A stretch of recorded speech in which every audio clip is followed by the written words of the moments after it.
sobre os nossos pés.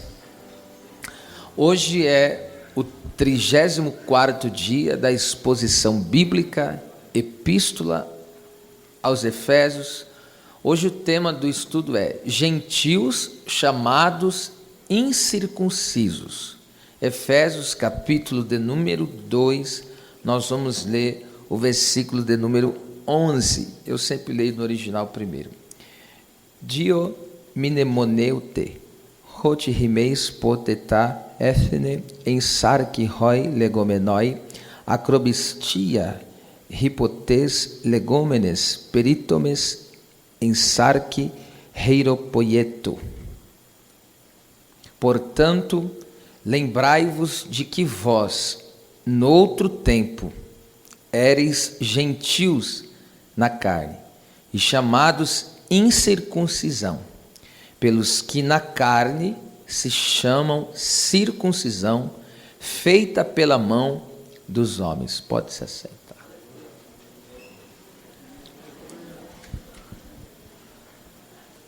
A igreja do Senhor que estava em Éfeso era em sua maioria formada por gentios. Esta palavra gentil significa povos, nações.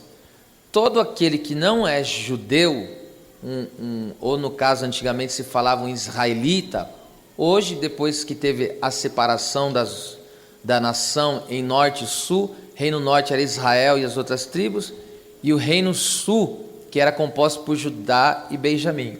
O reino norte a gente não sabe onde as 10 tribos foi parar, que teve uma mistura na época dos reis de Samaria, houve uma mistura e se perdeu.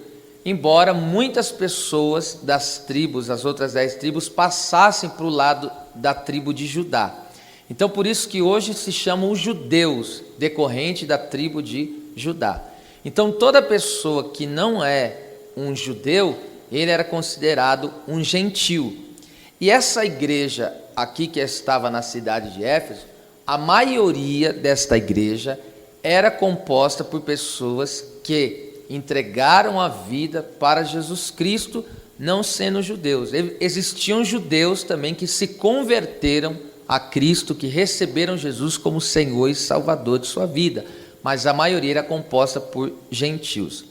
E o apóstolo Paulo está instruindo esses crentes, os irmãos, que através da cruz de Cristo, a obra que ele fez no Calvário, já não há mais separação social e religiosa entre judeus e gentios. Por quê? Judeus e gentios não se misturavam. Havia essa distinção, essa separação, tanto religiosa como social. Por que social? Por exemplo, o povo judeu não comia carne de porco. Estou dando um exemplo, são várias coisas que eles não comiam. Por exemplo, carne de porco. Então o judeu não se misturava com os gentios, porque o gentio come carne de porco. Até hoje é assim, eles não comem. Por exemplo, o judeu não come uma carne misturada com queijo. Lá eu tive a oportunidade de estar em Israel. Lá o McDonald's não vende queijo com carne junto, só para você ver uma coisa. Até hoje, porque isso está escrito no código de lei. E eles não, até hoje, guardam isso, tá certo? Então, por isso que havia essa separação social. Por exemplo, alguém que fosse gentil não podia entrar no templo, tinha uma parte isolada e eles não se misturavam. Então, por isso que havia essa separação, tá certo? Havia essa separação tanto religiosa, eles não podiam estar no mesmo lugar onde os gentios estavam. Então, um judeu e um gentil não sentavam para comer junto. Eles não sentavam para comer junto, era proibido. Por isso que Jesus falou para a mulher samaritana, falou, como você fala comigo, eu sendo samaritano e tu judeu? Eles não se falavam, tá certo? Que havia essa separação. Aí o apóstolo Paulo está dizendo que através da obra da cruz, através de Jesus, essa separação tanto religiosa como social foi quebrada, já não existe mais isso. E ele vai falar isso posteriormente, depois com mais precisão. Pois em Cristo Jesus somos feitos um só povo. E qual é o povo? Então existiam os judeus e os gentios. E hoje qual o povo que Deus reconhece? A igreja. E o que é a igreja? É a junção desses dois povos, judeus, gentios, que formam a igreja. O que é judeu e gentil? É todo aquele, tanto os outros povos como os judeus que se convertem a Cristo se torna a igreja do Senhor. Então, para Deus, na ótica de Deus, não existe mais nem judeu, nem gentil. Para Deus só existe um povo, a igreja do Senhor. Só esse povo que existe para Deus, tá certo? Agora perceba, depois de Paulo falar da situação geral da humanidade, que está no capítulo 2, do versículo 1 ao 3, que a humanidade estava morta no pecado, andava segundo o curso desse mundo, era filho da desobediência, filhos da ira e guiados por Satanás, andavam nos próprios desejos da carne. Essa era a situação irremediável que toda a humanidade ela se encontrava, se estava. E agora o apóstolo Paulo, ele, nesse versículo 11, ele traz a lume, ou seja, as claras, a luz, a condição aviltante, que é degradante dos gentios, com a finalidade de aguçar seu senso de gratidão a Deus pela tão grande salvação que o Senhor operou. Então, para que você se habitue a essa linguagem bíblica, quem é os gentios? Eu e você éramos gentios, tá certo? Eu e você éramos gentios. Então, nós se enquadramos aqui dentro dessa situação. E por que que o apóstolo Paulo está se dirigindo a esses irmãos? E a primeira coisa que ele fala aqui, olha só que interessante, ele diz aqui no versículo 11, a parte A, vamos introduzir a mensagem agora. Portanto, lembrai-vos de que vós no outro tempo éreis. Então, primeira coisa que ele fala, lembrai-vos. Essa palavra aqui, lembrai-vos, significa exercitar a memória, ter em mente. Tem o sentido de que nunca posso esquecer. E o que eu não posso esquecer, pastor? Eu não posso esquecer o que eu era, como eu estava e o que Deus fez por mim, o que Deus fez na nossa vida.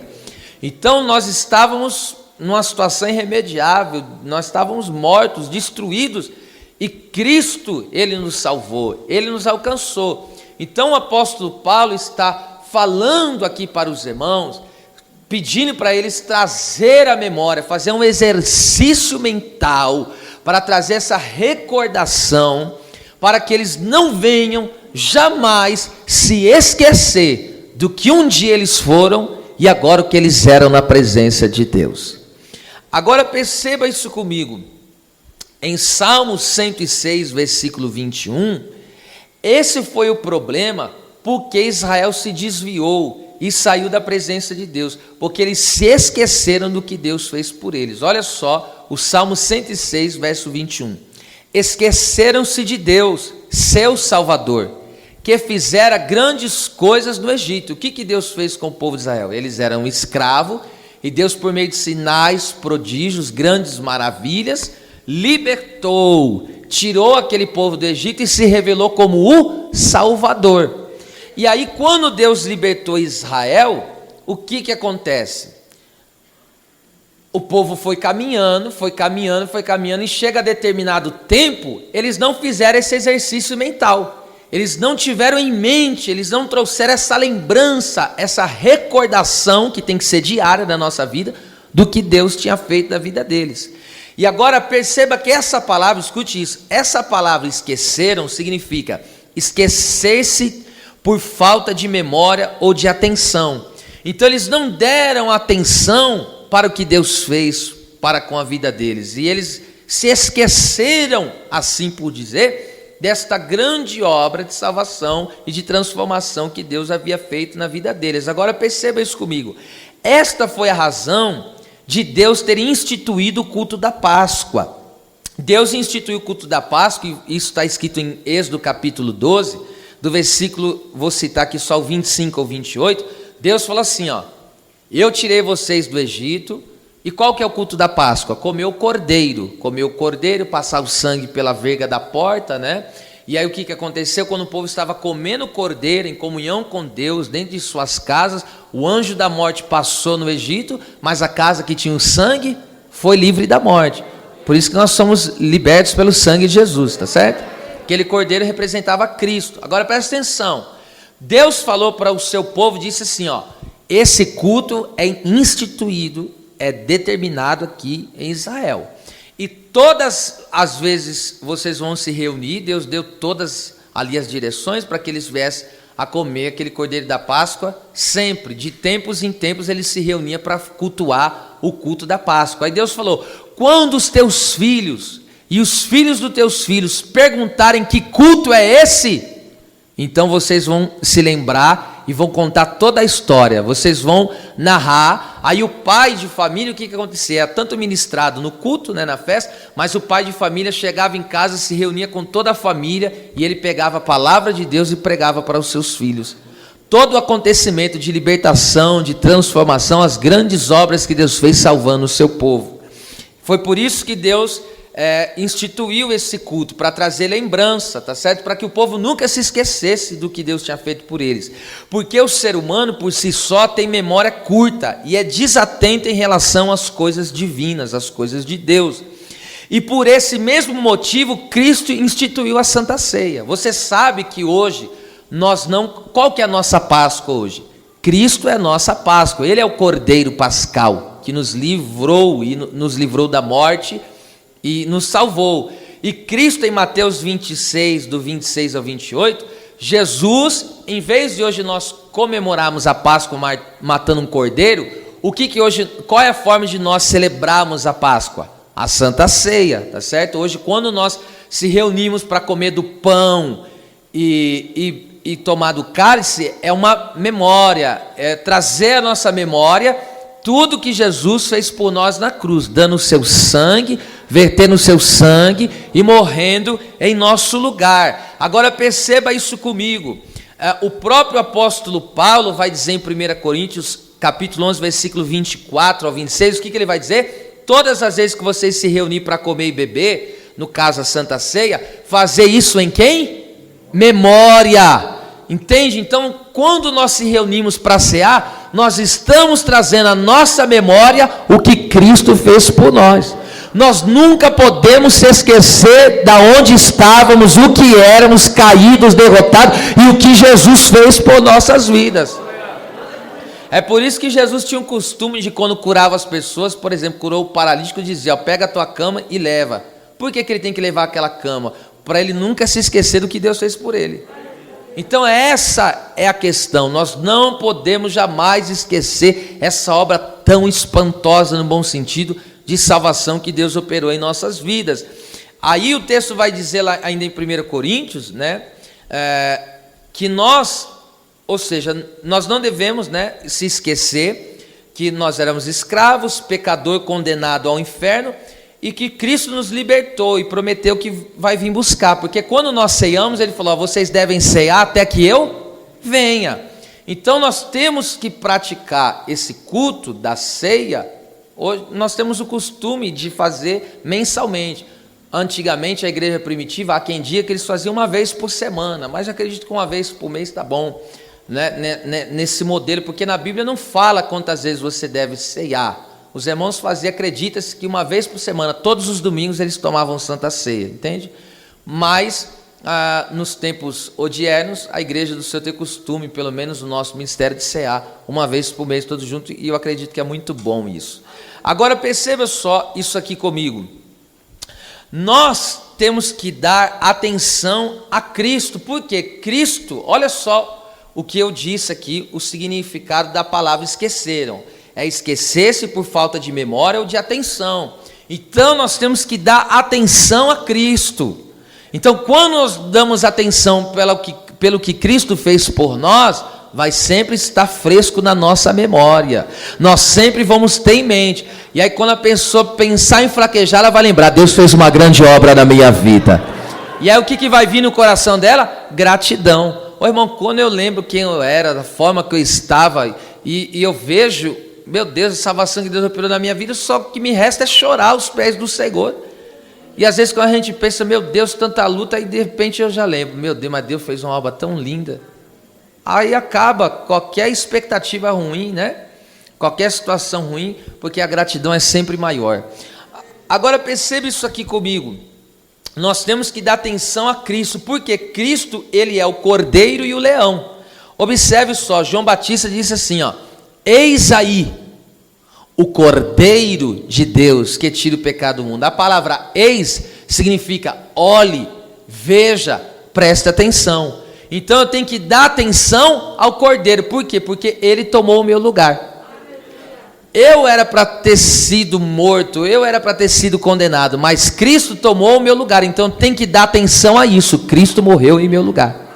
Agora, segundo, eu tenho que dar atenção em Cristo, porque ele também é um leão da tribo de Judá. Apocalipse capítulo 5, versículo 5, o texto vai dizer, João falava, e eu chorava muito, porque nem no céu, nem na terra, nem debaixo da terra, ninguém foi digno de abrir o livro e desatar os seus selos. Aí apareceu um anjo forte bradando, não chores, eis aí, eis aí, preste atenção, olhe, esteja atento, eis aí, o leão da tribo de Judá.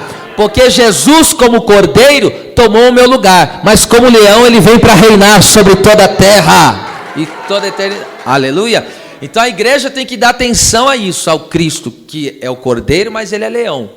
Já morreu, cumpriu o sacrifício perfeito, mas agora ressuscitou e está reinando. Reina na sua igreja, reina sobre céus e terra, tá certo? Somos salvos. E somos, além de ser salvos, somos mais do que vencedores em Cristo Jesus. Mas isso nós devemos ter na nossa mente, exercitando a nossa memória diariamente. Sabe por quê? Para não esquecermos, volto a dizer, de onde Deus nos tirou e o que Ele fez por nós. Irmão, você tem que entender, eu e você somos salvos. E ainda em Cristo Jesus nós somos mais do que vencedores. Só que eu tenho que ter isso na minha mente, eu tenho que trazer isso à minha memória, eu tenho que exercitar diariamente, porque se eu não exercitar, eu vou esquecer. A memória do ser humano é muito fraca, tem uma memória muito curta, e nós precisamos fazer trazer essa lembrança diariamente nas nossas vidas. Se não, vejamos, nisto se vê a importância do culto e do trabalho pastoral, de apacentar e doutrinar a igreja através da palavra. Coloca aí na revista atualizada, aí, 2 Pedro 1, 12 e 13. Olha o que o apóstolo Pedro vai dizer. Olha só. Por esta razão, presta atenção, sempre estarei pronto para trazer-vos lembrados acerca dessas coisas. Que coisa? Da salvação. Embora estejais certos da verdade, já presente convosco e nela confirmados em Cristo. Aí versículo 13, também considero justo, enquanto estou nesse tabernáculo que é o corpo físico, despertai-vos com essas lembranças. O que o apóstolo Paulo está falando para esta igreja aqui? Presta atenção. Primeiro ele diz aqui, não estarei pronto, ou na tradução que a gente usa, revista corrigida, não deixarei. Essa palavra estarei pronto, no caso aí, significa ser cuidadoso. E aí ele diz ainda no versículo de número 13, que vocês leram comigo aí, eu não deixarei de despertar-vos com essas lembranças. E a palavra aí no caso, antes aí trazer lembrados aí, significa admoestar alguém, exortar alguém, fazer que alguém se lembre disso, tá certo? E a palavra despertar significa acordar, despertar a mente. Resumindo, isto é, ser pastoreado é ser cuidado, é ser encorajado, ter a mente avivada para não se esquecer de Deus e nem das suas promessas. Agora entende por que existem crentes que fraquejam na caminhada? Porque deixa de ser exortado diariamente. A pessoa quando quer fraquejar, aí vem a palavra doutrinária, aí vem a palavra o que? Pastoral. Deus é maior na sua vida, Deus vai te dar vitória nessa peleja. E aí o que a pessoa faz? Traz a memória, e Deus vai avivando a mente da pessoa. É verdade, o meu Deus é poderoso, Ele não falha nas suas promessas. Aí existem pessoas, por que existem pessoas desanimadas? Isso é falta de maturidade. Uma coisa é você estar em agonia, outra coisa é desânimo. Isso é falta de maturidade. Essa questão de afastamento é falta de maturidade. E agora escuta isso aqui. Eu digo maturidade do crescimento, desenvolvimento espiritual. E por que existem pessoas que não desenvolvem? Por que existem pessoas que verdadeiramente acabam se esquecendo da tão grande obra de salvação, a ponto de largar da fé e estar sujeito a queimar no inferno pela condenação se morrer sem a salvação. Por quê? Porque esquecem. Então eu quero que você entenda uma coisa: não confie por si só na sua mente. Não confie por si só não confie por si só em você. Não confie, mas creia no Senhor. Esteja com a sua mente sempre avivada. Esteja com a sua mente sempre tocada. Tenha na sua memória, exercite a sua mente, coloque na sua mente isso: ei, eu não posso recuar, eu não posso retroceder, Deus é maior, o Senhor me salvou, Ele se entregou por mim.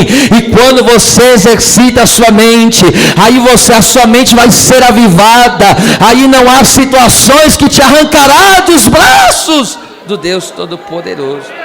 Então receba hoje um despertamento na mente aí. Tem essa mente exercitada, Deus está trazendo isso, tá certo? A nossa mente precisa ser avivada. Diga isso comigo: a mente precisa ser avivada. Então receba esse avivamento na sua mente.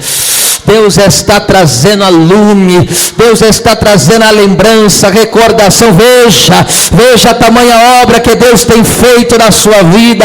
Você não pode estar vivendo o que queria estar vivendo hoje. Quem sabe as circunstâncias que você está vivendo, você não desejaria estar vivendo hoje. Mas uma coisa é certa: Deus já fez coisa grande na tua vida, Deus já fez coisa grande na tua história. O teu nome está escrito no livro da vida. Viva. Então Deus nos usa para avivar. Entende? Quantas vezes, diga a verdade, quantas vezes você já não chegou aqui a ponto de só Deus sabe fazer o quê? Chegou aqui cabisbaixo, rebentado, aí chega aqui, vem a palavra de Deus e te renova.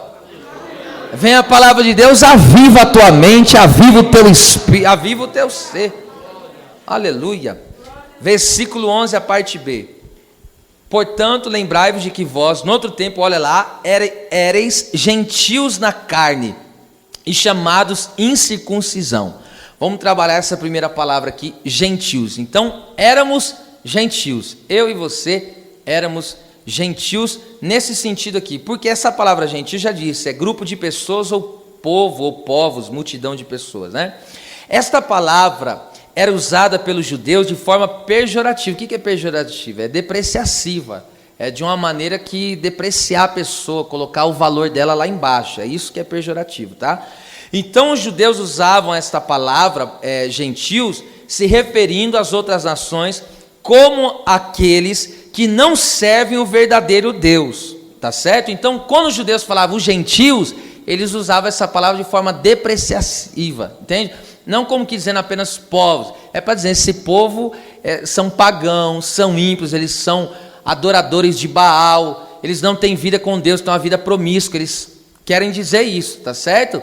Então era isso que nós éramos, Agora eu quero aqui falar pelo menos 4 características dos gentios, que no caso somos nós, é o nosso passado, nós éramos gentios. Primeira característica dos gentios, vamos lá, 1 Tessalonicenses 4, do 3 ao 5. Essa é a primeira característica.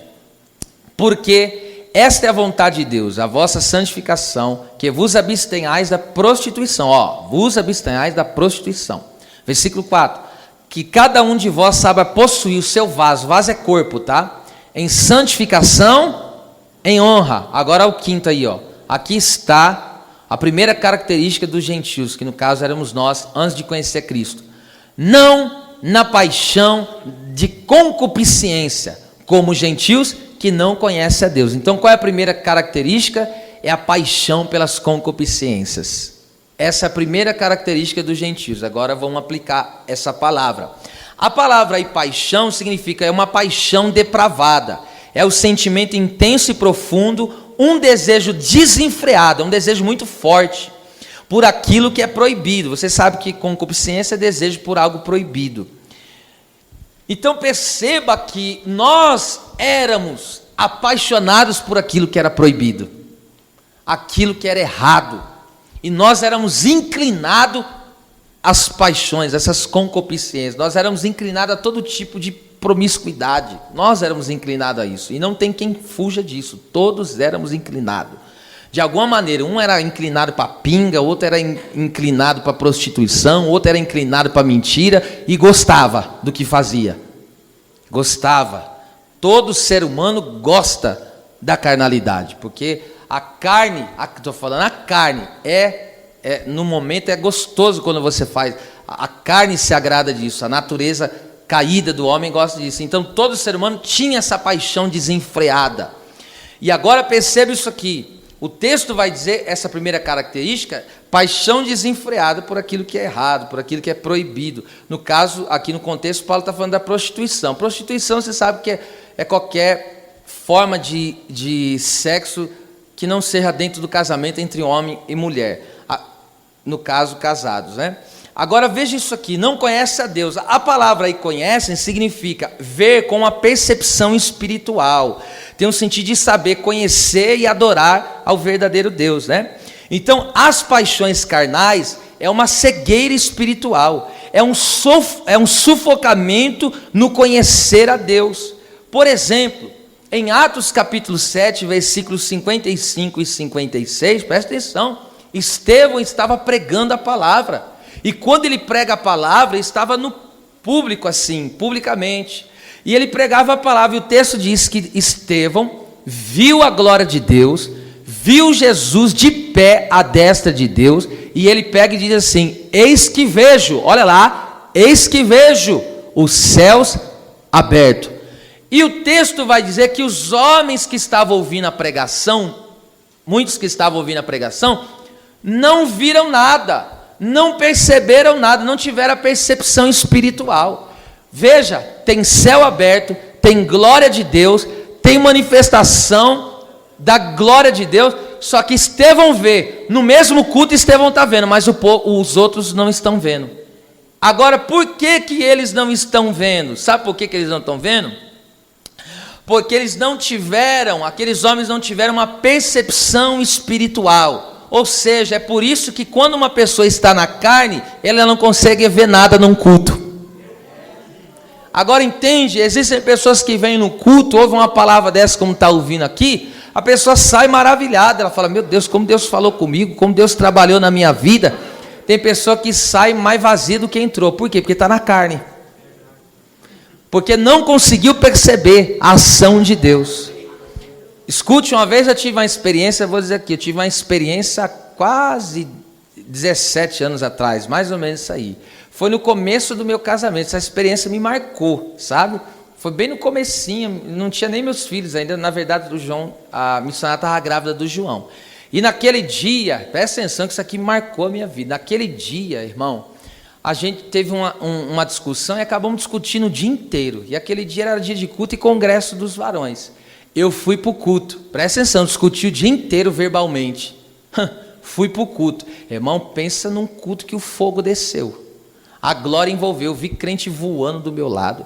Eu vi crente sapateando do outro. Eu vi o outro chorando do meu lado. Irmão, todo mundo não sentia nada. Eu saí mais vazio do que eu entrei no culto. Por quê? Porque eu estava na carne. Agora você entende porque existem pessoas, você vê, Deus está bradando, Deus está se manifestando, Deus está trabalhando. Aí a pessoa não consegue sentir nada. Por quê? Porque a percepção, ele não tem percepção, está com o coração com coisa errada. Aí ele está na carne, aí ele não está percebendo como que Deus está trabalhando, como que Deus está agindo. Entendes comigo? Então essa é a primeira característica do gentio. Vive nas paixões da sua concupiscência e não tem percepção espiritual, não conhecem a Deus. Segunda característica, Atos 14:16. Anda nos seus próprios caminhos, olha só. O qual nos tempos passados, Deus, deixou andar todos os povos, você sabe que é gentil, já expliquei, em seus próprios caminhos. Diga comigo, próprios caminhos. A palavra caminhos aí significa curso de conduta, forma de pensar. Os pensamentos dos homens são carnais, são vãos, porque é destituído de espiritualidade. Por isso é fútil, é inútil. Ou seja, o caminho próprio do homem é sem propósito. Então Deus entregou os homens aos seus próprios caminhos. O caminho do homem é o quê? A forma de pensar do homem é o quê? A conduta do homem é o quê? É vã, é inútil, é sem propósito. Então Deus, quando a pessoa está em rebeldia, Deus entrega ele aos seus próprios caminhos. E qual é o caminho do homem? Volto a dizer, é vazio, é sem vida, sem propósito. Então observe aqui que coisa tremenda. A segunda característica dos gentios é andar no seu próprio caminho, na sua própria mente carnal, na sua própria conduta. Então quando Cristo se manifestou a nós, a nossa vida passa a ter propósito. Vou repetir isso aqui. Quando Cristo, o que Jesus falou? Eu sou o caminho. Então eu não posso andar no meu caminho, eu tenho que andar em Jesus, que é o caminho. Então eu estava andando vida, fútil, inútil, sem propósito. Jesus falou, quer que eu te dê um propósito na vida? Então quando Cristo se manifestou a mim e me salvou, ele falou, agora você tem propósito. E o que é propósito? Presta atenção, a palavra propósito, propósito aí, é algo que te leva adiante, né? Para frente. Então eu entendo o que? Presta atenção, que coisa linda. Todo aquele que tem um propósito, ele tem um preparo.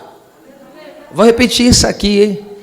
Todo aquele que tem um propósito, ele tem um preparo. Atente para essa palavra. A palavra preparo já está dizendo, é um pré antes. Paro, ou seja, para. Então, se preparar, para. Aleluia, ali pegou. Então, escute isso aqui. Eu andava no meu próprio caminho, ou seja, eu vivia na carnalidade da minha mente, na minha própria conduta, nos meus caminhos tortuosos. Aí o que aconteceu? Eu estava tortuoso. Aí Jesus se apresentou e falou, ó, eu sou o caminho. Entra por aqui, ó. Aí eu estou andando em Cristo agora. Se ele é o caminho, eu estou andando nele. Ó, que coisa linda. Aí o que ele falou? Agora você tem um propósito, ó, para frente, porque quem está em Cristo nunca retrocede, avança. E quem tem um propósito, presta atenção, quem tem um propósito, essa pessoa, ela tem um preparo, presta atenção, que coisa tremenda. Por isso que o homem por si só não serve a Deus e nem vem para o culto, entende? Você consegue entender isso? Que um homem que por si só, ele não vai querer as coisas de Deus, ele não vai se inclinar para as coisas de Deus. Então o ser humano no seu próprio caminho, ele vai para outros lados. Aí é onde entra aqui, 2 Crônicas, capítulo de número 12, versículo 14. Sabe o que está escrito lá? Deus disse assim, ó. E Roboão fez o que era mal, porquanto não preparou o coração para buscar a Deus. E por que ele não preparou para buscar a Deus? Porque ele não tinha propósito. Agora entende por que existem pessoas que não servem a Deus e não cultuam a Deus? Porque ele já perdeu o propósito. E por ele perder o propósito, ele não tem preparo. Agora, para ficar mais claro aqui, vamos lá. Quando uma pessoa perde o prazer de vir para o culto, quer servir a Deus, é porque ele se perdeu no propósito. Entende por que existem pessoas, presta atenção, por que existem pessoas que perderam o prazer de vir cultuar? Porque ele já... Como ele perdeu o propósito, ele não tem preparo. E se ele não tem preparo, ele não se prepara para servir ao Senhor. É por isso que eu digo, presta atenção, o culto nosso aqui, essa reunião aqui, ela não começa aqui, ó, o culto é um preparo. Então todo aquele que tem um propósito, ele vai se preparar. Veja alguém que não tem propósito. Hoje é culto, ele despreza o culto. E por que ele despreza? Porque não está com o coração preparado. Ele não está com o coração preparado, ele não se preparou para servir a Deus, para entregar o melhor para Deus, para dar sua vida ao Senhor, para entregar o coração no altar. Aí ele vai falar o quê? Eu vou lá para o culto para quê? Não tenho propósito. Eu vou lá no culto oferecer o quê? Eu estou sem vida. Mas quando você encontra com o caminho, Deus te dá um propósito e você se prepara. Isso é violento. Isso aqui muda tudo, viu? Isso aqui muda a forma de cultuar ao Senhor. Então diga isso comigo. Só não vem para o culto quem perdeu o propósito. É uma consequência. Perder o propósito não tem preparo. E quem não tem preparo não tem o que oferecer. Eu já disse, ó, preparo. Se eu não estou preparado, eu vou oferecer para Deus o quê, irmão? É por isso que a Bíblia diz: não compareça diante do Senhor. Preparo, eu tenho que vir para o culto preparado. Quando eu chego aqui, presta atenção, quando eu chego aqui, o meu culto não começa quando eu chego aqui. Eu quero que você entenda isso. O culto não começa quando eu chego aqui. Porque se eu chegar aqui travado, com meu coração amarrado, com a boca parecendo que coloquei concreto, selei a boca que não abre para nada na vida. Aí o que vai acontecer? É o que eu digo. Aí você vai ver todo mundo perceber, sentir, e você vai ficar amarrado aí. Então, em nome do Senhor Jesus, coloca alegria nesse coração. Olha o que Davi falou: alegrei-me quando me disseram. Por que eu tenho alegria de vir para a casa do Senhor? Porque eu tenho um propósito, porque preparei a minha vida para buscar. Quantos percebem que Deus está trabalhando aqui? Dá 30 segundos de glória a Deus aí, em nome do Senhor Jesus. Alegrei-me, eu me alegro de vir para a casa de Deus, porque eu tenho propósito, Cristo me alcançou, Ele é o meu propósito. Ei, Minácia. Vamos lá. Terceira característica dos gentios, aí eu vou ler aqui, ó. Adiantando do versículo 29 a 32, para você que está anotando. Os gentios são o quê? Só pensam em coisas terrenas. Vamos lá. Presta atenção. Não pergunteis, pois, que haveis de comer ou que haveis de beber, e não andeis inquietos. Primeiro aí, ó, não andeis o quê? Inquietos. Jesus está ensinando para os discípulos. Ele está falando, ó, os gentios, olha lá, os gentios, eles só buscam, ó, presta atenção, eles buscam, só fica pensando no comer e beber. O que é comida e bebida? É coisa da terra. Aí ele está dizendo, mas vocês não andem inquieto. Pega essa palavra que é muito forte. A palavra inquieto aí, meu Deus, que no original é meteorizo, olha que chique essa palavra. Significa estar ansioso, demasiadamente preocupado. Então, inquietação é o que? Ser uma pessoa extremamente ansiosa, extremamente preocupada. E essa palavra, escute só isso aqui, também significa levar no ar, fazer uma pessoa flutuar. Qual que é o mistério disso aí? Presta atenção. Essa levar a flutuar, no caso, esta palavra era usada de forma metafórica dos navios que são agitados de cá para lá pelos ventos e ondas. Entende por que flutuar? Porque o navio, presta atenção, ele está nas águas, ele está o quê? Flutuando. Só que quando bate o vento e a onda, o que o navio faz? Para lá e para cá. Ele não tem controle de si. Isso é um ansioso. Isso é a pessoa preocupada. Sabe por quê? Porque os pensamentos dele flutuam. Ele, presta atenção, ele não consegue resolver nada aqui embaixo. Por quê? Porque ele está numa guerra aqui em cima. Aí ele tenta fazer uma coisa e não resolve, tenta fazer outra e não resolve. Ele fala, eu vou fazer isso aqui, aí eu vou fazer aqui. Aí é o que Jesus falou para Marta: eita, tá estressada, hein? Tá ansiosa, tá distraída, hein? Porque ela tentava fazer tanta coisa, mas Jesus falou, uma coisa é necessária. Só uma. Ela queria fazer 5 de uma vez. Jesus falou, não, só uma, só tá bom. Aleluia. Aleluia. Eita Deus, olha como esse Deus trabalha. Então escute isso. Ou seja, a ansiedade faz a mente da pessoa flutuar, jogando a pessoa de um lado para outro sem saber o que fazer. Ou seja, é uma pessoa que fica extremamente tribulada. Entende? Fica num processo doido. Imagine uma mente flutuante, irmão. Você já entende o que é flutuar? A pessoa que está pensando olha, está indo longe. E ela não consegue pensar para resolver a situação, para confiar em Deus. Por quê? Porque está extremamente ansioso. Então Jesus falou primeiro, não se inquiete, porque isso é coisa do gentio. Você é crente. Aleluia. Dá uma olhadinha para o irmão, para ele despertar, e fala para ele, você é crente, viu? Aleluia. Escute isso aqui. Preocupação todos nós temos, mas extrema preocupação não pode.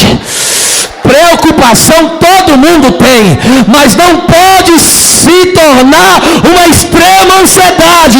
Não pode deixar a tua mente flutuar. Vem a preocupação, cai de joelhos, Deus te dará vitória.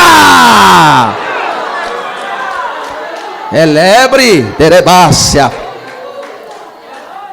Versículo 30, olha lá.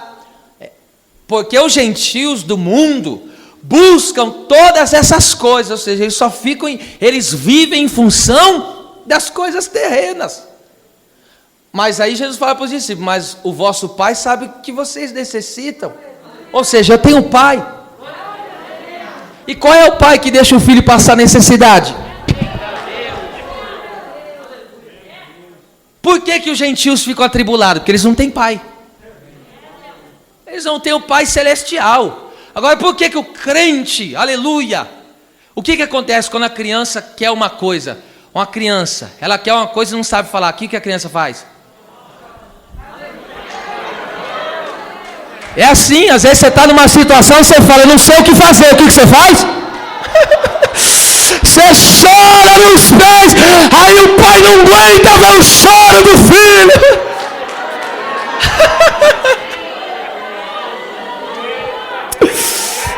Lavaço. Deus está colhendo lágrimas de alguém aqui.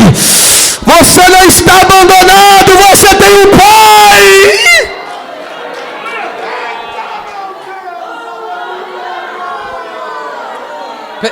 Pensa numa coisa que toca o coração do pai, é ver um filho chorar.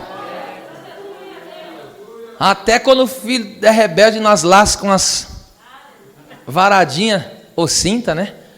A hora que vê ele chorando, você parte o coração, dói o coração, irmão. Você vê um filho chorando a rebeldia lá, porque está apanhando, porque merece, você já fica o coração doendo de ter que fazer aquilo, mas tem que fazer porque ama e para aprender, né? A forma certa. Agora imagine um pai vendo um filho chorar por necessidade. Irmão, você que é pai e mãe, você já viu quando o teu filho pequeno, chora que está com fome, com necessidade? Você viu que um pai e uma mãe tem coragem de fazer pelo filho? Muito mais o Pai Celestial fará pelo seu povo. Então, Jesus falou que os gentios buscam, a palavra buscam aí significa desejar, anelar, procurar. Ou seja, a busca, o desejo dos gentios, ou seja, daquele que não é crente, está vinculado às coisas terrenas apenas. Esta é a causa, presta atenção, esta é a causa dos falsos ministros deitar e enrolar. E você sabe qual que é essa expressão, né? Deitar e enrolar, fazer o que quer. Sobre essas pessoas, por quê? Porque eles pegam as pessoas nas ambições terrenas. Agora entende por que esses mercenários, porque eu vou dizer essas palavras porque é necessário, esses pilantras, sem vergonha. Agora você entende por que eles prometem para as pessoas casa, prometem para as pessoas uma vida melhor na terra. Agora entende por que eles só vivem em função disso, só pregam sobre isso, só pregam sobre prosperidade financeira? Por quê? Porque pega o povo nisso. Porque o gentil só pensa nisso. Aí o que eles fazem? Aí eles jogam o anzol. Aí pega e vem de monte. Aí qual que a pessoa vem para a presença pensando o quê? Pensando em salvação, que é nada. Pensando em vida com Deus, que é nada. Está pensando o quê? Nas coisas terrenas. Aí a campanha dele, por coisa terrena. A busca dele, por coisa terrena. Agora entende por que tem muita gente que virou massa de manobra, porque não pensa? Porque virou um peixe que não pensa. Você já viu o peixe pensar? Ele viu a isca lá, nem pensa. Peixe não tem pensamento não, filho. Esse povo virou irracional. Por quê? Porque a ambição dessa terra cegou eles. E aí esses safados que vão pagar o preço, viu? Por fazer tadinho do povo, sofrendo, já levam uma vida sofrida. Quando eu lembro daqueles pilantras que chega a passar o lençol, arrancar dinheiro de conta de água, conta de luz, de aluguel de pessoa, porque entrega profecia, revelação, revelando nome, revelando aquilo, outro, e a pessoa na emoção vai e entrega tudo que tem. Não foi nem Deus que pediu, porque quando é Deus que pede, Deus honra, mas não foi nem Deus que pediu, Deus nem está naquele negócio, ele está pegando aquilo lá para enfiar no bolso e depois pegar o dinheiro e se prostituir lá fora. Por isso que tem muita gente sofrendo. Então nós temos que louvar a Deus pela pregação do Evangelho do Senhor que está sendo pregada. Escute isso, versículo 31, olha lá. Então, os gentios só pensam nisso, essa é a terceira característica, só pensa em coisa terrena, ó. Olha o que Jesus fala agora. Mas vocês buscai antes. O que é antes? O que acontece primeiro. Então, ó, o que eu tenho que buscar primeiro? Ó, o reino de Deus e todas essas coisas, pelo amor de Jesus Cristo. Escute isso. A palavra acrescentadas aí, prostetemi, significa colocar adicionalmente. Então, para o cristão, para o servo de Deus, as conquistas terrenas não são uma meta, mas a consequência de uma vida com Deus. Eu vou dizer de novo: as conquistas terrenas para o cristão não é uma meta. O que é as conquistas terrenas para um cristão? É a consequência de uma vida com Deus. Eu sirvo Deus, se Deus achar por bem, Ele me dá uma casa própria. Eu honro a Deus, eu glorifico a Deus, se Ele achar por bem, Ele me dá um carro do ano. Eu sirvo a Deus, eu glorifico a Deus, se Ele quiser, Ele me abençoa materialmente. Eu não vivo por questões materiais. Eu busco primeiro o reino. Olha o que ele diz. Todas essas, é como que desprezando, sabe? Todas essas coisinhas aí, ó, serão acrescentadas. O que é acrescentar? Colocar adicionalmente. Então Deus foi e te deu a salvação. Agora o que ele faz? Ele adiciona. Então essas coisas são adicionais. Porta aberta é adicional, prosperidade é adicional. Se Deus quiser te abençoar com coisas materiais, Ele te abençoa e pronto, e acabou. Se Deus quiser te dar um salário melhor, Ele te dá amanhã mesmo. Determina hoje e amanhã te dá um aumento de salário. Se Deus quiser, meu Deus! Nerabassúria. É forte isso, hein, gente? Agora escute isso aqui é de chorar. Olha o que Jesus disse para o seu povo, olha, não temas, ó pequeno rebanho, no original pequenino, que é menor ainda, ó, não temas, ó pequenino rebanho, porque a vosso Pai agradou-vos dar o reino. Aí eu pergunto, o que é maior, as coisas da terra ou o reino? Olha o que Jesus está dizendo, escute o que Ele nos deu. Ele não nos deu coisa da terra, Ele nos deu algo que é maior do que as coisas da terra. Oh meu Deus, o que Ele está dizendo? Por que Jesus falou, ó pequenino rebanho? Anota isso aí, ó. Deus é tão grande, que as nossas necessidades e problemas são pequeniníssimos diante dEle. Então Ele está dizendo que não temas, ó pequenino rebanho. O que Jesus está falando? Essa tua necessidade, esse teu problema é uma pulguinha diante da grandeza do teu Deus. Então tem uma necessidade. Quando Deus aparece, o que aconteceu com a necessidade? Ela desapareceu. Porque Deus é grande, a necessidade é pequena. Oh meu Deus. Agora você entende que aonde Deus entra, onde Deus chega, transborda? Porque ninguém comporta Deus, é por isso que a graça é transbordante, entendeu aí o mistério? Agora quarto, tá anotando isso aí para não esquecer, gente? É muito conteúdo, eu já tinha avisado vocês no começo do culto. 1 Coríntios, capítulo 12, versículo 2, essa é a quarta característica. Eu estou falando pelo menos 4, tem muitas, né? Mas eu só vou dizer 4 aqui, que é o suficiente. Quarta característica dos gentios, aquele que não é crente, aquele que não serve a Jesus. Vós bem sabeis que éreis gentios, olha lá, levados aos ídolos mudos, conforme éreis guiados. Eu quero que você perceba duas palavras aí. Primeiro, eram levados. Segundo, eram guiados. Aqui é muito forte. Levados a quem? A ídolos. Você sabe que ídolo tanto pode ser uma imagem de escultura, um falso Deus, tá certo? Você sabe que por detrás de uma imagem de escultura, a Bíblia diz que existe uma operação de demônios. Isso está escrito no livro de Isaías, tá? Então, e também Paulo vai falar sobre isso em 1 Coríntios. Então, por detrás de uma imagem de escultura, há uma operação diabólica, tá certo? Só que idolatria não é só você se dobrar diante de uma estátua. Idolatria é tudo que você coloca no lugar de Deus. Qualquer pessoa que tomar o lugar de Deus se virou um objeto de idolatria. Agora entende por que Jesus falou? Se você não me amar mais do que o teu pai, mais do que a tua mãe, mais do que os teus filhos, mais do que os teus parentes, você não é digno de mim. Então ninguém pode ocupar o espaço que só pertence a Deus no nosso coração. Agora entenda uma coisa aqui. A palavra levados aí significa levar à força, conduzir à prisão. E a palavra guiado significa conduzir segurando as mãos. Então, ou seja, a idolatria é obra da carne. A carne, o que é carne? A natureza caída pecaminosa. Ela pega na mão da pessoa, pegava, por exemplo, para nós que antes éramos gentios, a carne pegava na nossa mão e nos levava à força, ou seja, sem nós queremos, para a prisão da idolatria. Eram levados, ou seja, a pessoa não queria ser idólatra, mas é contra a sua própria vontade. O que é isso? É a prisão. É a prisão do pecado que faz isso. O ser humano, tem pessoa que não quer ser idólatra, mas por que se dobra? Porque ele é levado à força. A obra da carne é violenta, só Jesus quebra o poder da carne. Só Jesus quebra o poder do pecado, só Ele. Oh meu Deus do céu. Então presta atenção, nesse caso aqui, Deus não é primeiro em nossa vida. A gente tem o costume de dizer, né, que Deus é primeiro, mas está errado. Eu descobri esses dias, eu já falei isso. Deus não é primeiro, Deus é único. Pegaram de primeira. Eu vou repetir porque é forte essa sentença.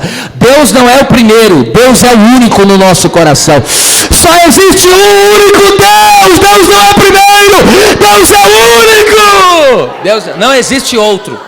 Deus é único. Porque os gentios, presta atenção, eles adoram o São Tomé, o São Judas, ele adora o São não sei o quê. Para as causas de doença ele ora para um Deus, para as causas de porta aberta ele ora para outro Deus, para as causas para não dar mal olhada ele, até cansa, viu gente? Para ver se vai dar certo o dia dele ele ora no horóscopo. E tem gente ainda crente que fala, o meu signo é de tal. Olha o nome do signo que dizem, signo de câncer, vê se pode. Você não sabe do que está falando. Signo de escorpião. Tem gente que não sabe o que está falando, entende? Então escute isso. Nós estávamos presos a isso. E não só isso. A gente colocava como Deus do nosso coração pessoas. Agora você entende que basta qualquer pessoa ter um talento, um talentinho na vida. Aparece a figura daquele homem, tem um talento, tem uma posição. Você vê o que as pessoas fazem com aquele homem? Idolatram ele. Isso existe até no meio, aspas, no meio evangélico. Se levanta aí alguém com capacidade, aparentemente, né, com poder, e aí Deus começa a usar a pessoa, e o que o povo faz?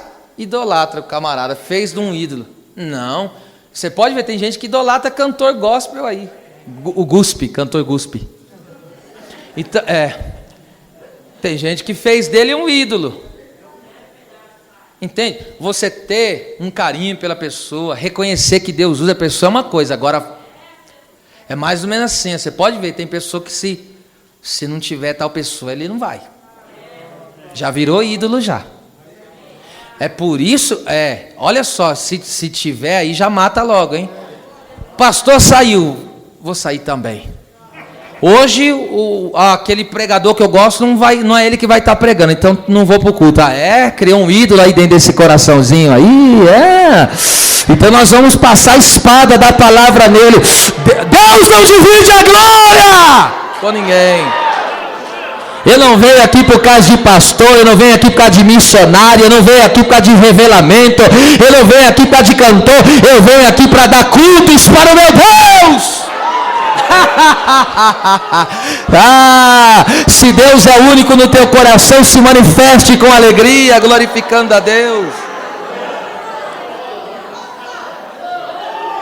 Aleluia. Os ídolos do coração vão morrer. Abraão dizia: se não for Isaac meu filho, para mim acabou. Deus falou: quero ele. Não deixa nada entrar no teu coração, viu? O que Deus te deu é presente. Se alegre com o presente, mas a glória de Deus. Alá comenester que a mandarápia. Porque tem pessoa aqui foi lá e comprou um carro, alisa mais o carro do que a mulher. Agora desceu o rolo aqui. A mulher olha e fala: meu Deus, se esse meu marido me alisasse tanto que nele alisa esse carro, eu seria a mulher mais feliz do mundo. Ora essa. Gente do céu. Tem gente que comprou um celular, ele dá mais tempo pro celular do que pro papai. Aí o papai falou: o celular tomou o meu lugar? Olha o ídolo, olha Deus matando os ídolos do coração. Meu Deus, fala alguma coisa!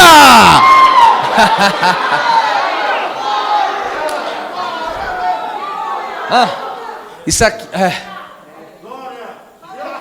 tem gente, tem pessoa que é assim, ele tem um programa que ele assiste, sei lá o quê. Só nada contra, vai. Depende do que você vai assistir, né? Por exemplo, crente assistir novela, principalmente da Globo, aí pra mim não é crente não. Já tem que falar logo, tem que se converter, meu. Lá só passa prostituição, coisa errada, aí não dá não. Mas, né, enfim, você pode selecionar coisas que cabem para um cristão assistir. Mas aí tem pessoa que é assim, ela pega, tá lá num, sei lá, um seriado, pensa em alguma coisa, e ela fala, e tá lá. Aí de repente tem oração, e de repente o programa dela caiu bem na hora da oração.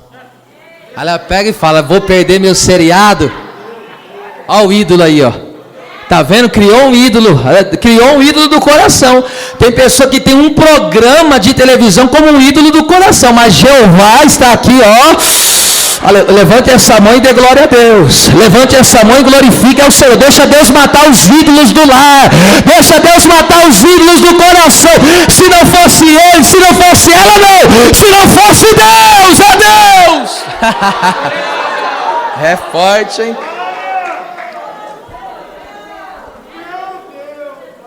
Gente do céu, tem muito conteúdo aqui ainda. Segura aí. Vamos lá, chamados. Saímos dos gentios aí, agora vamos. Chamados, olha só, éreis chamados. Oh meu Deus. Chamados em circuncisão. Vamos primeiro trabalhar essa palavra aqui, chamados. Escute, a palavra chamados aí significa, que é muito forte o que eu vou falar agora. Dobre a sua atenção, porque você não vai se arrepender de abrir o teu coração para isso que eu vou falar. Olha só, isso é coisa de impactar o coração. A palavra chamado significa chamar, ter o nome de, é nomear alguém. Tem o sentido de se dirigir a uma pessoa chamando ela pelo seu nome. Esta palavra foi usada quando Jacó foi nomeado por seus pais. Isso está escrito em Gênesis 25, 26. A Bíblia diz assim, que a esposa de Isaac, no caso Rebeca, teve filhos gêmeos. Ela estava orando, a madre dela, né, estava estéril, Deus atendeu a oração e deu logo 2. Por quê? Porque quando as coisas estão difíceis, você ora, Deus abençoa duplamente. Isso aí é uma aplicação para te abençoar, não estava nem na mensagem, hein?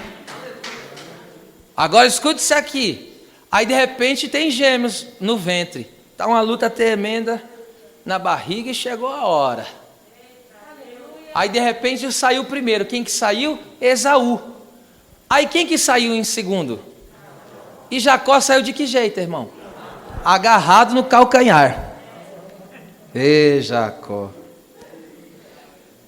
E a Bíblia diz, por ele ter nascido com a mão agarrada no calcanhar do irmão, o nome dele é Iacov. Iacov tem 2 significados, agarrador de calcanhar, e essa palavra deu origem a uma palavra suplantador. O que é suplantador? É um que puxa o tapete do outro para tomar o lugar. Escute isso. Eu pergunto para os irmãos, oh meu Deus, o calcanhar, ele é reto ou ele é torto? Torto, irmão, todo calcanhar é torto. Ele tem uma curva. Ali pegou já. O calcanhar é o quê? É torto. Então presta atenção, ele nasceu agarrado no que era torto. De fato, todos nós, após o pecado, nascemos suplantadores, todos nós, sem exceção. Por isso, presta atenção, olha para você ver, ele já nasceu agarrado no que é torto. É por isso que ele enganou o seu irmão. Veio o irmão dele e falou: olha, só faça aqui, puxou o tapete do irmão e tomou a benção. Aí o pai dele estava com problema de vista. Falou: prepara aí, ele falou para Esaú: prepara um guisado saboroso para mim, porque eu vou comer para mim ficar satisfeito e minha alma te abençoar. Aí a Rebeca ouviu e foi lá e falou pro Jacó: eu vou fazer um guisado saboroso, se apresenta para o teu pai. A própria mãe ensinando o filho a mentir, olha só. Criando um delinquente dentro de casa. Então, quando um pai, é mais ou menos assim, um pai, uma mãe, é mais ou menos assim, aí o filho atende o telefone. Fala que não toma. Entendeu? Aí chega, dá essa aí não. Meu pai me mandou avisar que ele não tá. É duro. Já criou, entendeu? Já formou, já ensinou o camarada. É mais ou menos assim, tá dirigindo e de repente parou o guarda. Aí tem alguma irregularidade. Aí o guarda chama para conversar, ou a pessoa se oferece, aí já vai e coloca um negocinho lá no meio do documento. Aí o filho já viu o pai fazendo coisa errada, já formou um delinquente ali na hora. É sério isso, viu, gente? Agora escute isso aqui comigo. Então, ele presta atenção, o Jacó, pensa no camarada que dava trabalho, enganou o irmão, enganou o pai, ou enganando os próprios da casa. Só a pessoa tem coragem de enganar o pai, o irmão, o que dirá que não faz com os outros. Porque uma pessoa, fala a verdade, uma pessoa ter a capacidade de enganar, mentir para os pais, é muito duro, isso é uma punhalada violenta. É que todo ser humano nasce com esse problema, todos nascem. De alguma maneira, todos nascem suplantador, nascem com inveja, gosta de trapacear os outros, não gosta de ver os outros bem. Irmão, o ser humano nasce com esses probleminha aí, sabe? Probleminha, né? Um dia Jacó teve um encontro com Deus. E o que Deus fez com ele? Deus trocou o nome. Ele se chamava o quê? Jacó. O que Deus falou para ele? Tu chamarás agora Israel. Que, resumindo, significa príncipe de Deus. Olha que diferente o nome. Agora escute isso aqui comigo. Irmão, quando é que você dá um nome para a pessoa? Que momento da vida que você dá um nome para alguém? Quando ela nasce. A pessoa nasceu, você faz o quê? Dá o nome. Agora entende por que Jesus falou necessário é nascer de novo? João 3,7. Ó, seu Jacózinho, olha pra cá, aleluia. Eu era Jacó, tu era Jacó também, viu? Não adianta fazer essa carinha de santinho que tu não valia nada também, viu? E aí tu era Jacó, aí o Senhor olhou pra ti e falou: vou mudar teu nome, porque você vai nascer de novo. Aí Jesus fala: necessário é nascer de novo, tá certo? Então quem nasce de novo recebe o quê? Um nome. Então Jesus falou: nascer de novo, porque nasceu fisicamente, agora tem que nascer espiritualmente. Então se eu nasci de novo, o que eu vou ganhar? Um novo nome. Agora vem o mistério. Se tu não falar nada, porque isso aqui é coisa séria. Qual é o nome que Deus nos dá? Agora vem a pergunta: qual é o nome que nós somos chamados? Qual é o nome que Deus nos dá quando nós nascemos de novo? Eu vou te falar que isso aqui é muito poderoso, hein? Isso aqui é muito violento que eu vou falar. Mateus 28:19. Ide por todas as nações, fazei discípulos e batizai em nome do Pai, do Filho e do Espírito Santo. Então, qual é o nome que se invoca sobre a pessoa que está nascendo de novo? No dia do batismo, o batismo fala do quê? De morte e ressurreição. Então, quando você nasce de novo, você recebe um novo nome. Qual é o meu novo nome? Chamado pelo nome de Deus. Muitos não pegaram isso aqui. Eu vou falar de outro jeito. Oh, meu Deus.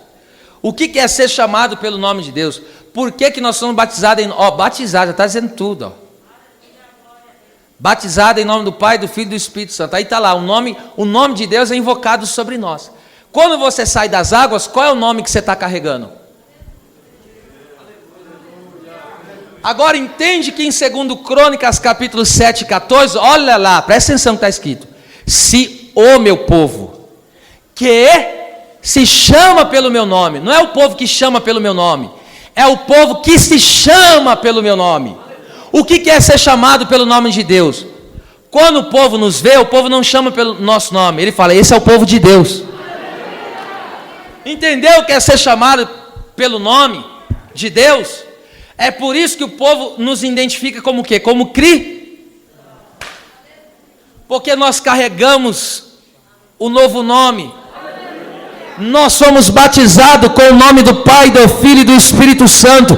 E esse mundo conhece o nosso testemunho de novos nascidos. Aí alguém fala, essa aí pertence ao Deus vivo e todo-poderoso. É por isso que nós temos que viver uma vida de testemunho, porque você carrega o nome do Deus que você serve. E aí quando alguém olha para você, não, as pessoas não vão, entende? As pessoas vão falar, tá vendo? Ó, só podia ser crente. Está envergonhando o nome que você carrega. Você recebeu um novo nome. Qual é o nome? O nome de Deus. Eu sou chamado, não sou mais chamado por Jacó, enganador, suplantador. É por isso que os negócios que faz é tudo correto. É por isso que ele anda na linha, por isso que ele anda na verdade. Por quê? Porque ele é chamado pelo nome do Senhor. Recebeu uma nova vida, uma nova identidade. Agora incircuncisos, olha lá, chamados incircuncisos.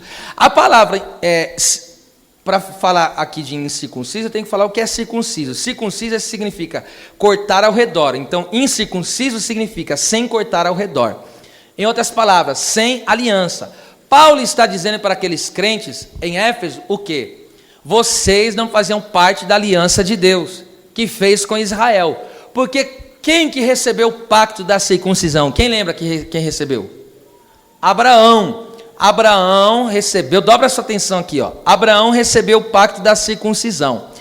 E aonde está escrito isso? Em Gênesis, presta atenção, 17, do 9 ao 14.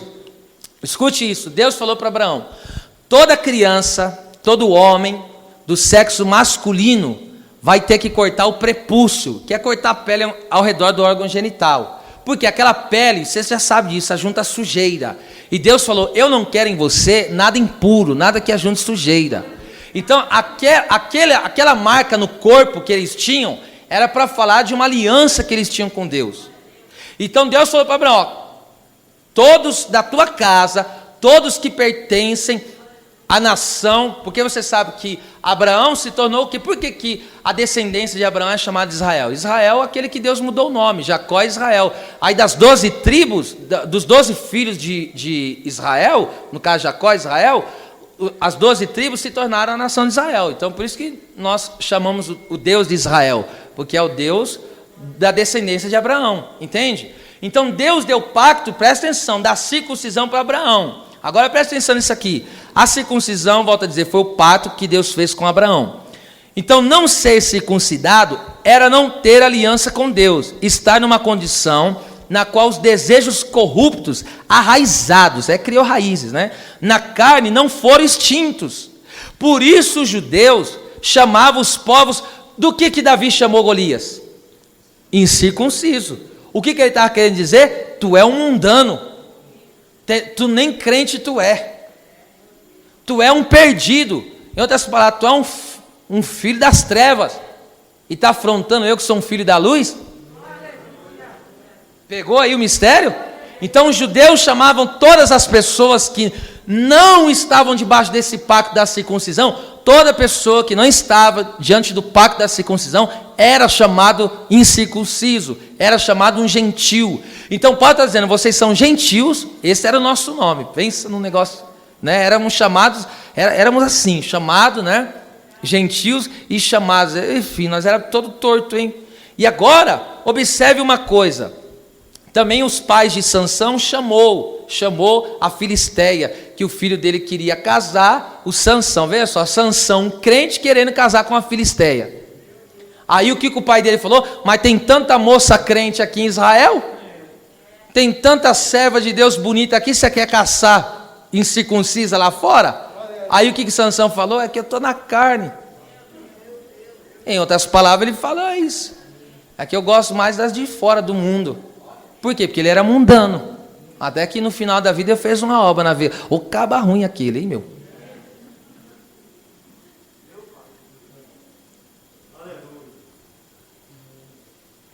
Forte isso aqui, viu?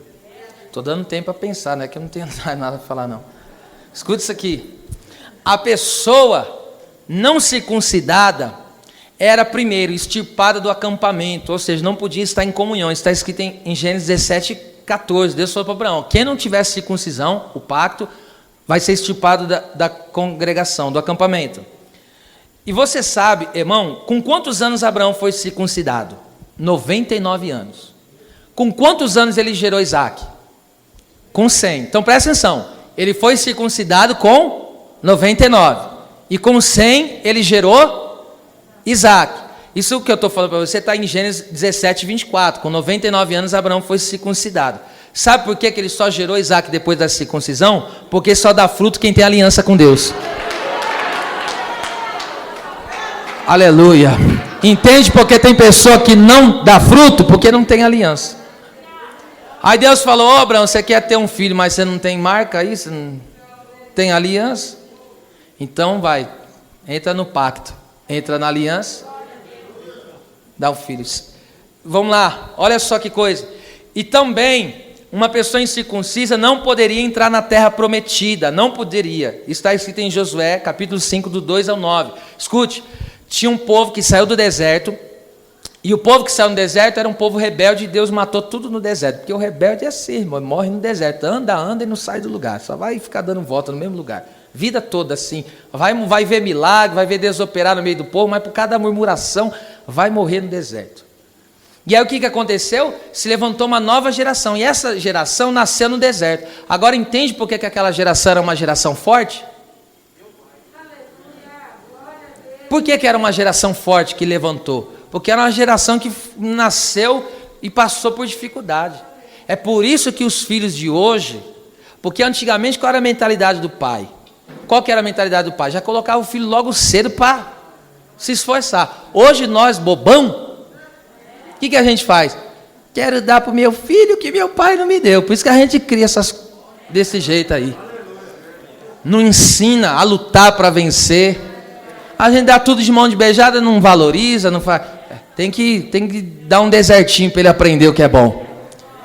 Não é fácil lutar, não. Isso é aqui, ó. Responsabilidade maior, já olha ali, já sente um impacto maior, né? Então, Mas volta para a circuncisão aqui, escuta isso aqui. Aí Deus falou assim, o povo queria entrar na terra prometida, há passos para entrar na terra prometida. Sabe o que Deus falou para Josué? Presta atenção, Josué. Esse povo que está aí não tem a circuncisão, eles não foram circuncidados. E aí Deus falou, só pode entrar na terra quem tem o pacto.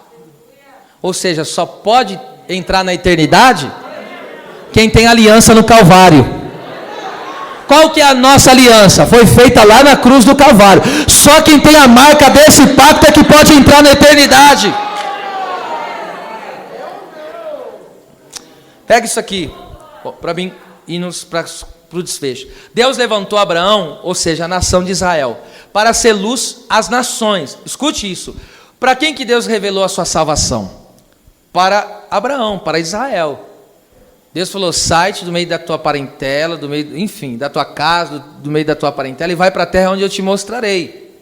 E ele falou, far-te-ei uma bênção, engrandecerei o teu nome, e todas as famílias da terra serão benditas em ti. Ali estava o plano da salvação universal. E agora eu digo para você, a salvação, o que Jesus falou para a mulher samaritana? João 4:22, a salvação vem de quem? Dos judeus. Por que a salvação vem dos judeus? Porque o plano de salvação, Deus começou com Abraão. E Jesus nasceu da onde? Da descendência de Abraão. Não é Abraão que salva alguém, não é Abraão que faz alguma coisa por alguém. Não, Abraão não faz nada por ninguém. Abraão só foi um amigo de Deus, um grande homem de Deus, que ele teve uma fé salvadora. Ele creu em Deus, ele acreditou em Deus e por isso que ele foi salvo. E agora, por que ele é o pai da fé? Agora entende por que ele é o pai da fé? Porque é a fé que salva. A fé que nos leva à salvação. Não é a fé que salva, é Deus que salva por meio da graça, mas por intermédio da fé, tá? Você entendeu o que eu quis dizer. Agora escute isso aqui. Israel, Deus levantou, presta atenção, Deus revelou a salvação para Israel. E agora Deus levanta Israel para ser a luz das nações. Então Israel se tornou o que? Agente da salvação. O que é o agente? É aquele que leva a mensagem de salvação. Por exemplo, a igreja hoje tomou esse lugar. Nós somos luz para as nações. Eu não salvo, você não salva, mas eu e você somos agentes da salvação, porque pregamos a palavra que salva. E aí Israel, o que Israel fez? Pega isso aqui que é muito forte, gente. Então Israel era luz para as nações. Então a pessoa, para ser salva, tinha que crer no Deus de Israel. Então a pessoa só poderia ser salva se cresce no Deus de Israel. Entende? Então é por isso que, para a pessoa entrar no pacto, tinha que ter aquela marca da circuncisão. Agora, uma coisa que é importante dizer para os irmãos, o quê? Nós, como gentios, éramos incircuncisos, não somente externamente, no corpo. Ou seja, nós não tínhamos essa marca, né, do pacto, nós não tínhamos. Mas também nós tínhamos um problema, éramos incircuncisos no interior. Eu quero falar aqui, rapidamente, sobre três áreas internas que nós éramos incircuncisos. Então presta atenção, nós não éramos circuncidados, não tínhamos o pacto que Deus deu com Abraão, nem do lado de fora, a parte externa, mas também nem do lado interno, que são 3. Vou ler o texto aqui, eu vou ler e depois eu explico. Atos 7:51, vamos lá. Homens de dura cerviz, incircuncisos de coração e ouvido, vós sempre resistiu o Espírito Santo, assim vós sois como os vossos pais. Então, as duas primeiras incircuncisões internas, incircuncisão do coração e do ouvido. Vamos lá, primeiro, incircuncisão do coração. O que é um coração incircunciso? Um coração que não tem pacto com Deus. Então, primeiro, o coração que não tem pacto com Deus, ele tem um quê? Isaías 6:10, Deus fala, engorda o coração. O que é engordar? É gordura. O que é gordura? Gordura fala de soberba, e você sabe, veja a parte do teu corpo onde tem mais gordura. É o lugar onde você menos sente dor, ou que é menos sensível. Veja, onde não tem gordura é super sensível. Vê a ponta do o peito do teu pé. Por que ele é sensível? Porque quase não tem gordura. Agora entende que tem coração que não sente nada? Está cheio de soberba. Então está cheio de arrogância no coração, insensibilidade. Deus fala, ele não ouve a voz de Deus.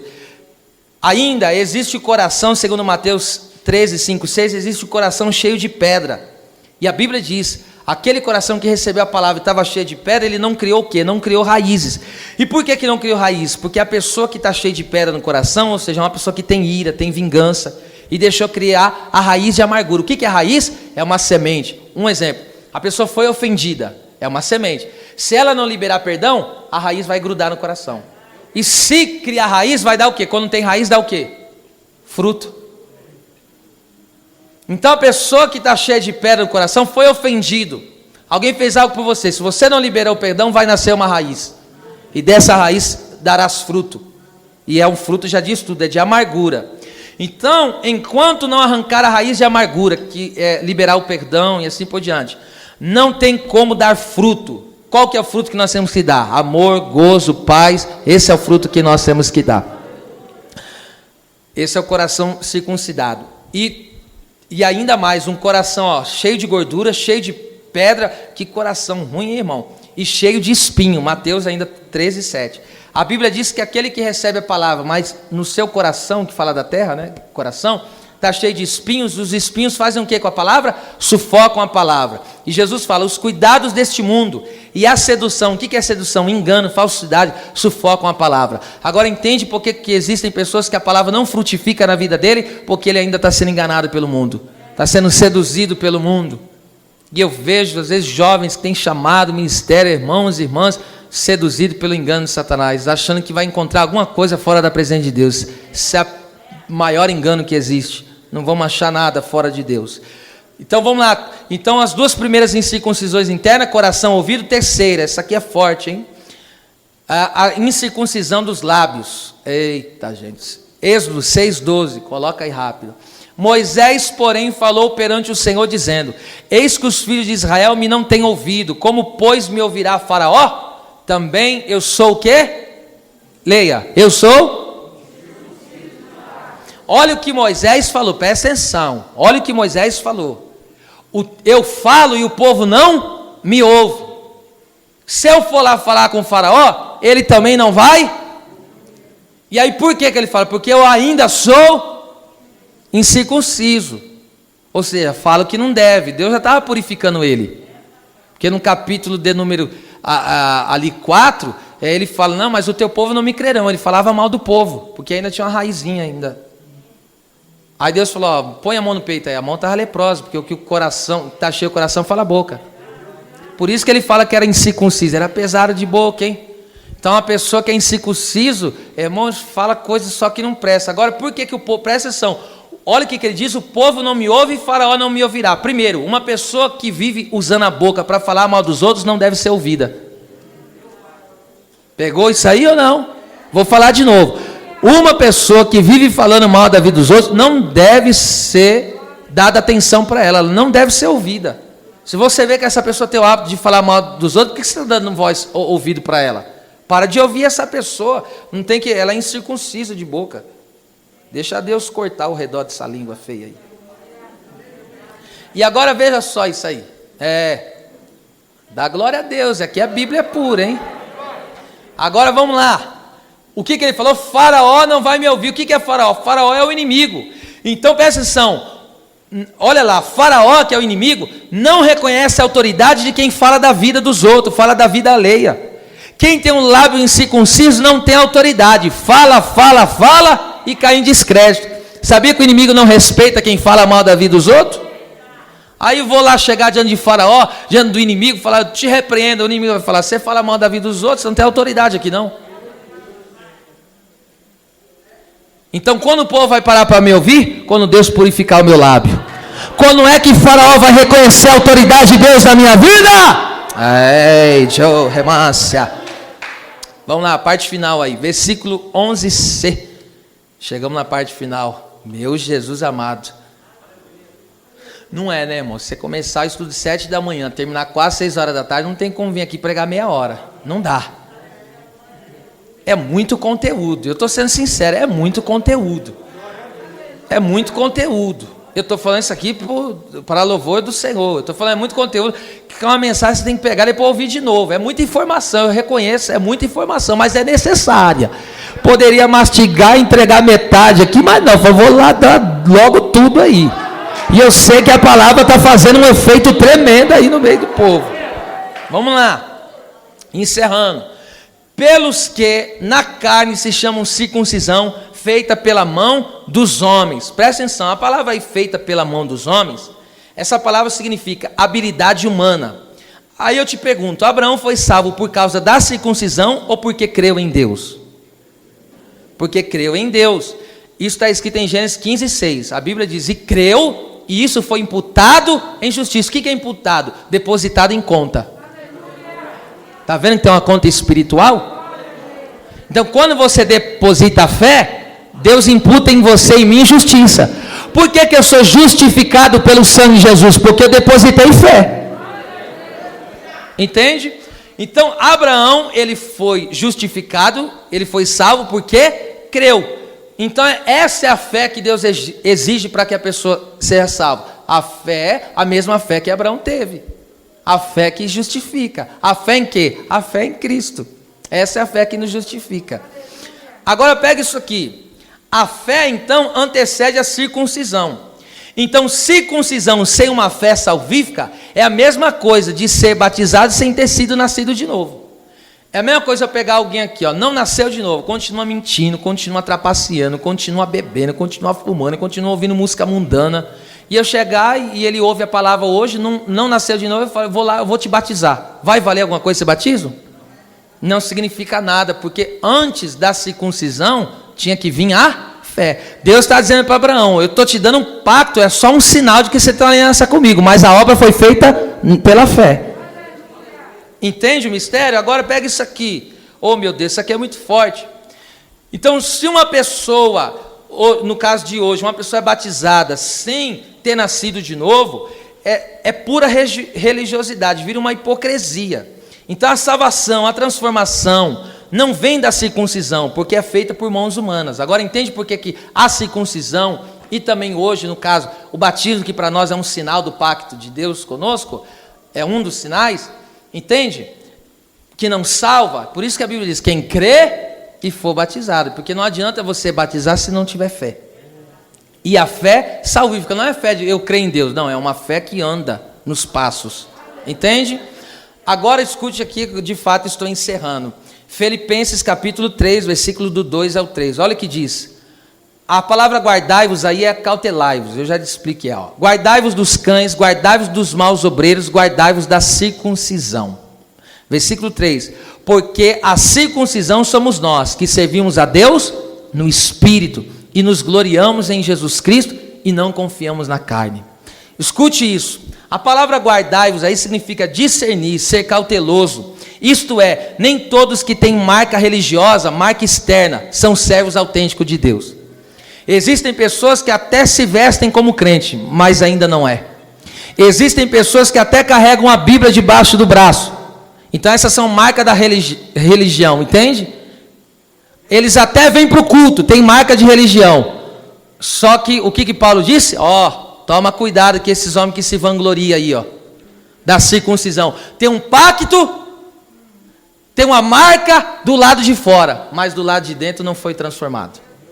Então tem que ter cautela com esse povo. Olha o que o apóstolo Paulo diz, então no versículo 3, já disse, a circuncisão somos nós, que servimos a Deus em espírito e nos gloriamos em Cristo Jesus. A palavra servir aí significa servir, ministrar, é o serviço de culto no templo, significa render culto a Deus, adorar.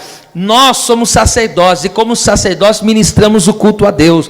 E o que a Bíblia diz? Ofereça o teu corpo como sacrifício vivo. Isso fala do jejum, e da mortificação da carne. Então quem jejua presta culto a Deus. Se outra forma de oferecer culto, nós oferecemos, ministramos incenso. O que é incenso? Salmo 141, 2. A Bíblia diz que o levantar das minhas mãos, que a minha oração suba como incenso diante da sua presença. O crente quando ora está oferecendo culto ao seu Deus. Terceiro, nós também oferecemos a Deus ofertas materiais e ofertas espirituais. Lucas 8, do 1 ao 3, eu vou só citar. A Bíblia diz que as mulheres que foram libertas por Jesus, inclusive Joana, servia a Jesus com as suas fazendas. O que é isso? Servia, usava as suas finanças como serviço, como culto a Deus. Apóstolo Paulo em Romanos 15, 16 disse assim, olha, eu quero oferecer os gentios como uma oferta ao Senhor. O que é oferecer ao gentio? A salvação das almas. Então quem busca almas para Cristo está prestando culto ao Senhor. É uma oferta diante de Deus. E agora percebe isso aqui, encerrando, Romanos 2, 28 e 29. Meu Jesus amado. E se tu reclamar, prego mais 30 minutos que dá ainda, hein? Vamos lá, é mensagem. Porque não é judeu o que é exteriormente, presta atenção, tem gente, os judeus se vangloriavam, a gente tem a marca, mas tinha uma vida podre interiormente. Eu tenho a marca, mas ainda continua falando coisa errada. Eu tenho a marca, mas continua trapaceando os outros. Eu tenho a marca, mas ainda não mudei de vida. Aí olha o que Paulo diz, vocês se vangloriam na carne, mas só que essa circuncisão é feita com a mão humana. E o que é feito pela mão humana não transforma. O que é feito pela mão humana não salva ninguém. Não. Então, versículo 28 ainda.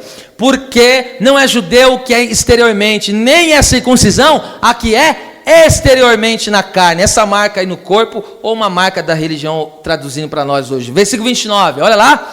Mas judeu é o que é? No interior, e circuncisão aqui é no coração, no espírito, não na letra, cujo louvor não provém dos homens, mas de Deus. Então os homens iam lá, circuncidavam o homem. O que ele falava? Aí ele se vangloriava. Agora eu sou salvo. Acho que vai ser salvo pelas próprias mãos. Tá muito enganado. O ser humano só pode ser alcançado pela salvação por obra da graça de Deus, pelo poder do Espírito Santo. E o que Paulo está dizendo? Mas é judeu aquele que é no interior. Sabe o que Paulo está querendo dizer? Um verdadeiro filho de Deus, a verdadeira semente espiritual de Abraão, aqueles que são salvos por intermédio da fé, é circuncidado no interior, onde somente a mão de Deus pode fazer a cirurgia. Levante a sua mão que eu estou encerrando. Somente Deus pode fazer a cirurgia no coração do homem. Não adianta você tentar mudar alguém, não adianta você pegar alguém pelos cabelos e falar muda, não adianta você pegar alguém, sacudir ele e falar muda. Ele não vai conseguir mudar. Ele pode só mudar alguma coisa por fora, uma casca, uma marca externa, mas se você colocar na mão de Deus, o Senhor vai vir com o bisturi, o Senhor pegará o bisturi espiritual, vai tocar naquele coração, vai tirar a gordura, vai tirar a pedra, vai tirar o espinho e vai fazer um novo homem e uma nova mulher. E a conclusão é essa: quando lembramos onde estávamos, o que éramos e aonde Deus nos fez chegar, a nossa fé é fortalecida, somos levados por uma força maior a darmos glória a Deus. Sabe por que nós devemos lembrar? Que nós éramos gentios, e nós éramos chamados incircuncisos, não tínhamos pacto com Deus, estávamos distantes de tudo. E aí agora, quando você lembra que Jesus te pegou, te alcançou, te salvou, te transformou, e aí o que acontece? Você traz à tua memória, isso é uma vitamina espiritual, isso é uma força tão grande, que a tua carne fala, para, desiste. Aí tem uma força maior que você, que te leva a dar glória a Deus, que te leva a exaltar a Deus. É por isso que Abraão não duvidou da promessa por incredulidade, mas foi fortalecido na fé, dando glória a Deus, dando glória a Deus. Abraão falou, estou velhinho, não vai dar certo, mas aí ele dava glória a Deus, e Deus levava ele, Deus levantava ele. Então, meu filho, abre a tua boca e dê glória. Alavacere menehaia. Levante as duas mãos que eu quero encerrar debaixo dessa unção, debaixo desta glória. Isso é povo que ama Deus. Eu acho que eu já estou 1h30 falando só de Bíblia, só pregando o Evangelho, só pregando palavra. Aí Deus vem e toca no coração, Deus vem e toca no ritmo, Deus vem e fortalece, Deus vem e toca com poder, com graça, com virtude. Recebe. Aquele que prometeu é fiel para cumprir as suas promessas. Narakashande Komanaia, Elebakadarabashande Komanai. Lembra o que Jesus fez por ti, lembra o que Ele fez por sua vida. Amém. As palmas louvem ao Senhor.